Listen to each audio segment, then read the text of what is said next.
Olá, seja bem-vindo ao resumo da 30ª sessão ordinária do ano que aconteceu na quarta-feira, dia 26 de setembro, aqui no plenário da Câmara Municipal de Jacareí.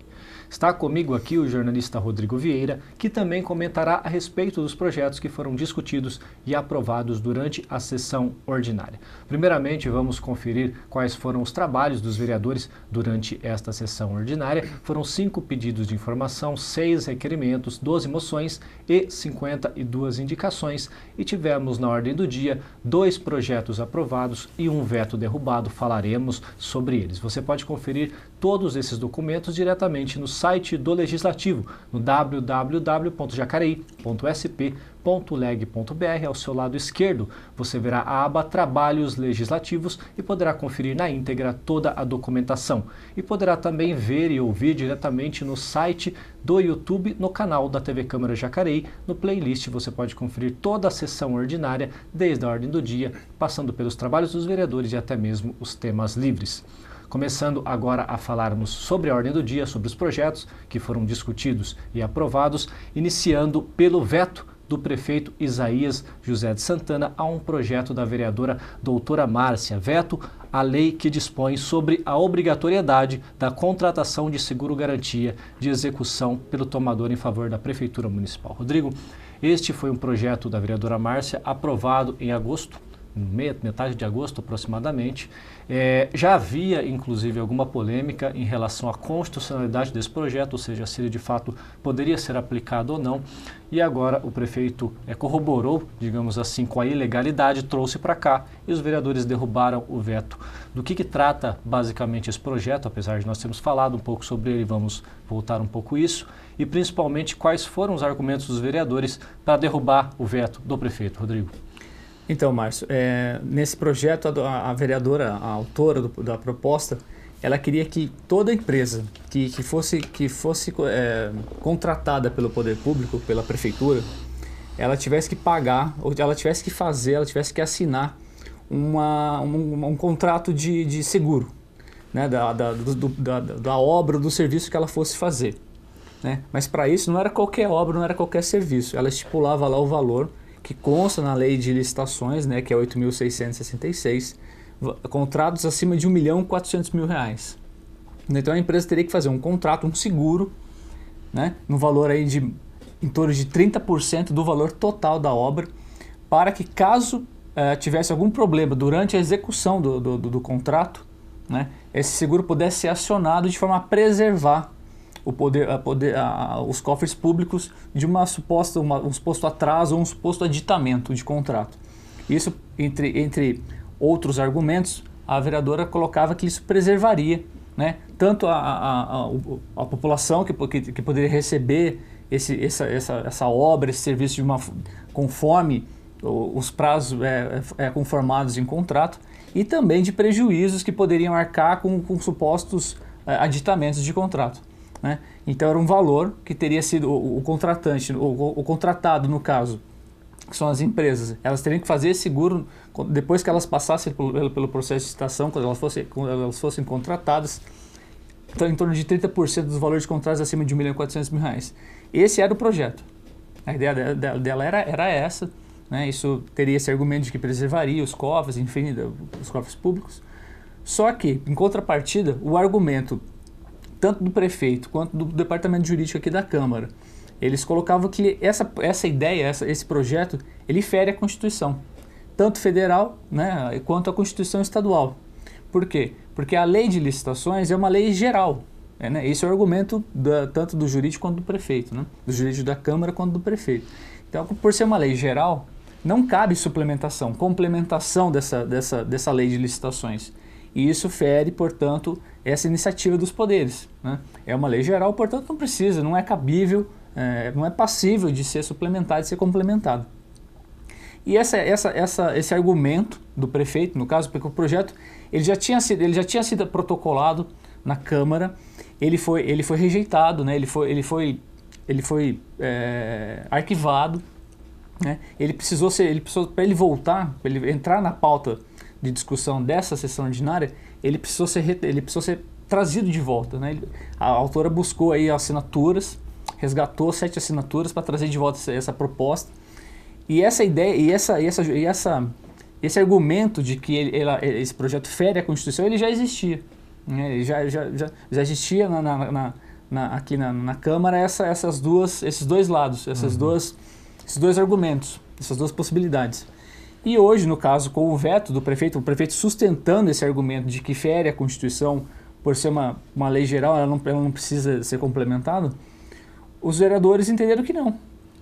Os vereadores entenderam, a maioria dos vereadores no plenário, né, não foram, a derrubada do veto não foi unânime, a maioria dos vereadores decidiu que não.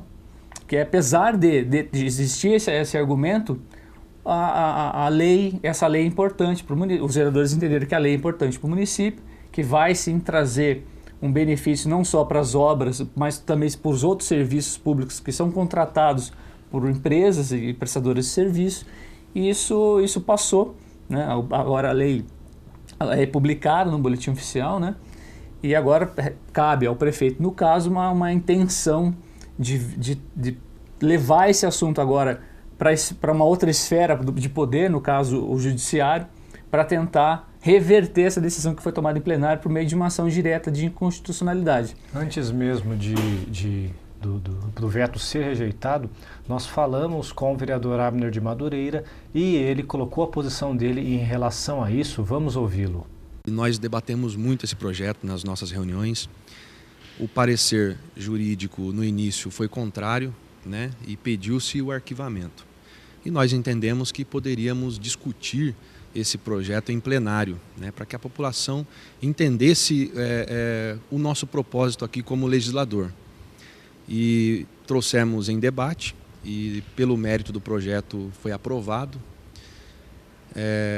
Esperávamos que houvesse um outro entendimento, né, do jurídico da Procuradoria do Executivo.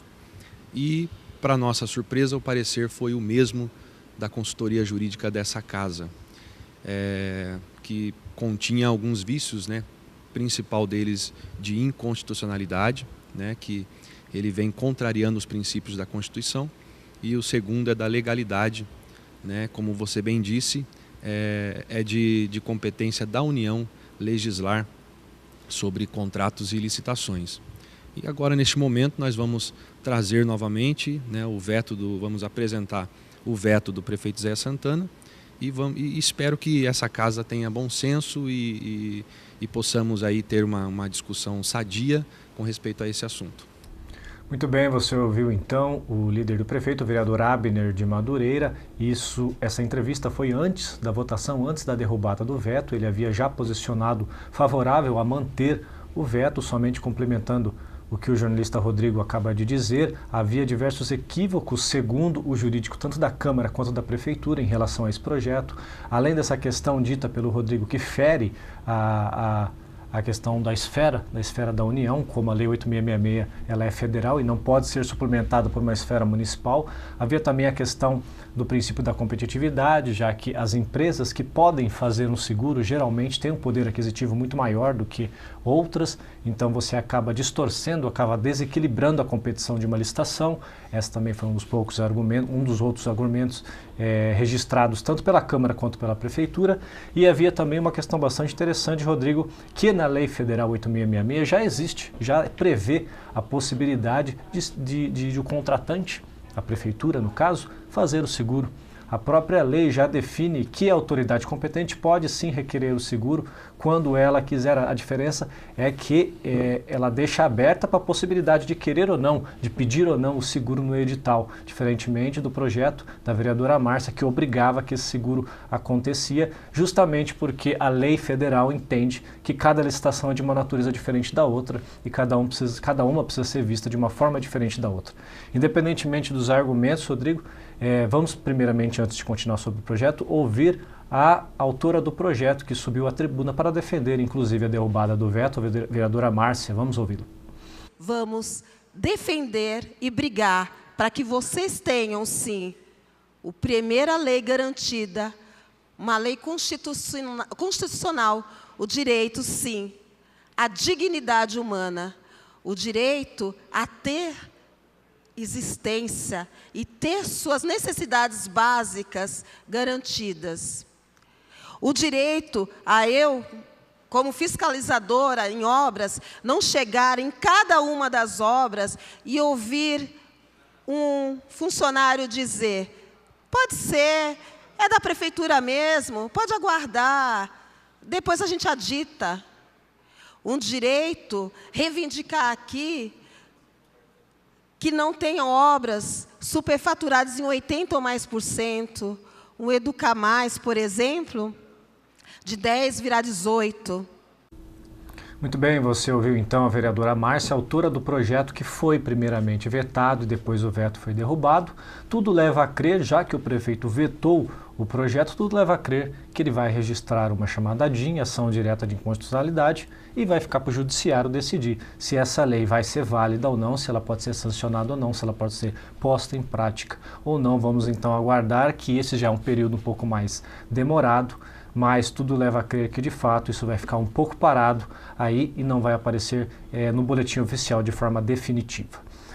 Passando agora para o segundo projeto de autoria também do prefeito Isaías José de Santana, que institui a Política Municipal de Educação Ambiental e o Programa Municipal de Educação Ambiental. É um projeto basicamente que entra numa série de outros projetos que o prefeito Isaías vem enviando à Câmara, assim como o Plano Municipal de Turismo, como a criação do museu aqui de Jacareí, o Código de Obras, enfim, são vários projetos em que o prefeito tem regularizado questões que já existem há muito tempo, questões que estavam urgentes para ser disciplinadas, e o prefeito enviou esse projeto. Rodrigo, alguma coisa a comentar a respeito dele? Você falou dos outros planos, né, que são temáticos, né, no caso do turismo, enfim, o Plano Municipal de Educação também. Todos eles vêm para, na verdade, gerar um meio, uma forma do município buscar recurso, né, no âmbito estadual, no âmbito federal. Porque quando você não tem uma lei que rege determinado, por exemplo, no caso da educação ambiental aqui, na Política Municipal de Educação Ambiental, você não tem uma lei que dá as diretrizes para você formalizar qualquer tipo de ação pública, você também não consegue pleitear recursos, tanto do Estado, do governo do Estado, no caso de São Paulo, e quanto à União. Então você precisa de diretrizes, de leis gerais para você definir essas ações. Esse é um caso, no caso da educação ambiental. Então é uma forma que agora Jacareí, com a aprovação dessa lei, ela vai poder pleitear recursos na área ambiental, no caso da educação ambiental. Perfeito. Então, esse segundo projeto foi aprovado por unanimidade, aguardando então a publicação e a sanção do prefeito Isaías José de Santana. Passando para o terceiro e último projeto, este que é de decreto legislativo, de autoria do vereador Rodrigo Salomão, que concede título de cidadania ao cidadão de Jacareí, Jaime Além, que é instrumentista, compositor, arranjador, maestro, e também atuou no teatro e no cinema. Você está vendo aí algumas imagens do Jaime. Então, brevemente, a Câmara deverá realizar uma sessão solene de entrega de título de cidadão a este morador de Jacareí, que também teve sua família por muito tempo aqui residindo em Jacareí. Bom, por mais é isso. Nós temos agora, você pode conferir, aliás, todo esse conteúdo no qual discutimos diretamente no site do Legislativo, que é o www.jacareí.sp.leg.br, e também, novamente, no canal da TV Câmara Jacareí, que você pode acessar no YouTube/TV Câmara Jacareí. Por mais é isso, esperamos que você tenha gostado. Continue com a gente. TV Câmara Jacareí, a TV pública da cidade.